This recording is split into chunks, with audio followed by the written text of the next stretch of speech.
কৌশিক গাঙ্গুলির ছবি মানেই দর্শকদের কাছে আলাদা উন্মাদনা। 2023 সালে মুক্তি পেয়েছিল কৌশিক গাঙ্গুলি পরিচালিত অর্ধাঙ্গিনী। শোনা যাচ্ছে মুক্তির অপেক্ষায় আছে কৌশিক গাঙ্গুলি পরিচালিত ধূমকেতু। এরই মাঝে আসছে অর্ধাঙ্গিনী 2।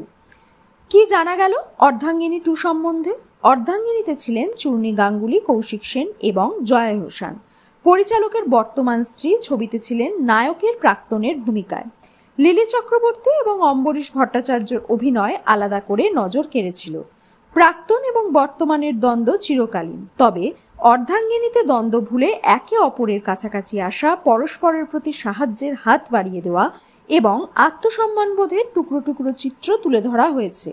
কিন্তু জয়া হোসানের চরিত্রটি ছিল কিছুটা অসম্পূর্ণ। সিনেমায় জয়ার অতীতের কোনো ঘটনা থাকলেও সেই সম্পর্কে বিশদে কিছু দেখানো হয়নি। এবার আসছে অর্ধাঙ্গিনী 2। ছবির চিত্রনাট্য লিখছেন কৌশিক গাঙ্গুলি। অভিনয় করছেন চূর্ণী গাঙ্গুলি, জয়া হোসান এবং কৌশিক সেন। অম্বরীশ ভট্টাচার্য আছেন কিনা তা জানা যায়নি। এই মুহূর্তে চিত্রনাট্য লেখার কাজ শেষ, ঘষা মাজা চলছে। অর্ধাঙ্গিনী যতটা জয়ার ততটাই চূর্ণীর। একে অপরকে অভিনয়ের সমানভাবে টেক্কা দিয়েছেন দুজনে। অর্ধাঙ্গিনী 2ও কি সেই রকমই হবে? তার জন্য অপেক্ষা করতে হবে ছবি মুক্তি অবধি। সবকিছু ঠিকঠাক থাকলে এবছরই শুরু হবে অর্ধাঙ্গিনীর সিকুয়েল অর্ধাঙ্গিনী 2 এর শুটিং।